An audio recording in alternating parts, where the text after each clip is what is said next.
के बाद अनंता का शरीर थक चुका था, पर मन और आत्मा और ज्यादा टूटी हुई थी। शिवांश का कोई पता नहीं। आंखों में आंसू लिए वो धीरे धीरे शिव मंदिर पहुंचती है। महादेव, मैंने हमेशा नागलोक की रक्षा की, पर आज मैं अपने ही प्यार को नहीं बचा पाई। अगर मेरी शक्ति कम पड़ रही है तो मुझे और बल दीजिए। बस मेरे शिवांश को सुरक्षित लौटा दीजिए। अचानक मंदिर में ठंडी हवा बहने लगती है। दीपक जोर से जल उठते हैं। दिव्य रोशनी पूरे मंदिर में फैल जाती है। कौन है? उसी रोशनी से एक जाना पहचाना चेहरा उभरता है। राजमाता प्रगति। माँ, प्यार से। बेटी, मैंने कहा था ना, तुम अभी हारी नहीं हो। माँ, शिवांश को उठा ले गए। मैंने सब कुछ कर लिया, फिर भी नहीं बचा पाई। मजबूत स्वर में। अनंता, नागरानी कभी हार नहीं मानते। ये युद्ध तुम अकेली नहीं लड़ोगी। उम्मीद से। क्या आप मेरी मदद करेंगी माँ? दुखी मुस्कान से।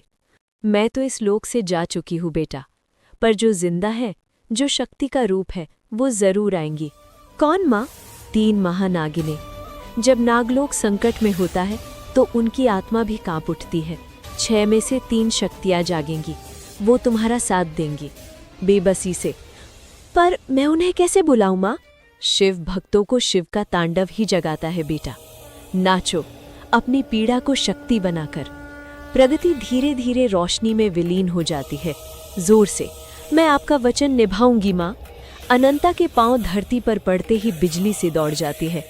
आंखों में आंसू, चेहरे पर अग्नि।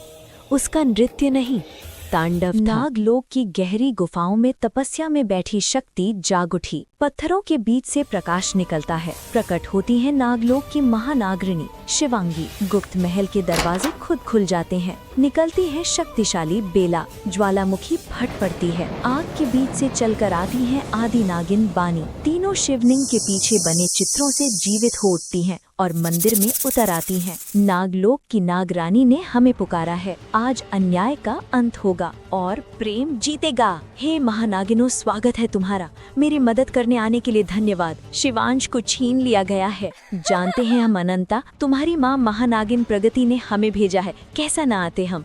और शिवांश को कैद करने वाली है शेषा। शेषा ने, वो सिर्फ जहरीली नहीं, चालाक और शक्तिशाली है। जहाँ सबकी सोच खत्म होती है, वहाँ उसकी चाल शुरू होती है। उसने शिवांश को अंधकार लोक में कैद कर रखा है, पर अंधकार लोक का रास्ता शेषा के बिना नहीं खुलता, तो वो जरूर वासुकी वंश की नाग हवेली में होगी। पर वहाँ तो कोई जा नहीं सकता, सिर्फ उसी कुल की नागिन जा सकती है। और महक उसी वंश की है। महक तुम्हारी नानी की बहन थी। इसका मतलब तुम भी उसी वंश की हो अनंता। मैं? हाँ, तुम दरवाजा खोल सकती हो। हमें वहाँ जाकर नागमणि लेनी होगी, तभी शिवांश बचेगा। प्रेम, शक्ति और बलिदान का सबसे बड़ा युद्ध अब शुरू होने वाला था और रास्ता जाता था मौत से भी आगे। क्या करेंगी महानागिनें? पहुंचेंगी वो हवेली और क्या वो 3 कपटी नागिनें जीतेंगी? देखिए हमारे सीजन के फिनाले में क्या होगा नियति का खेल।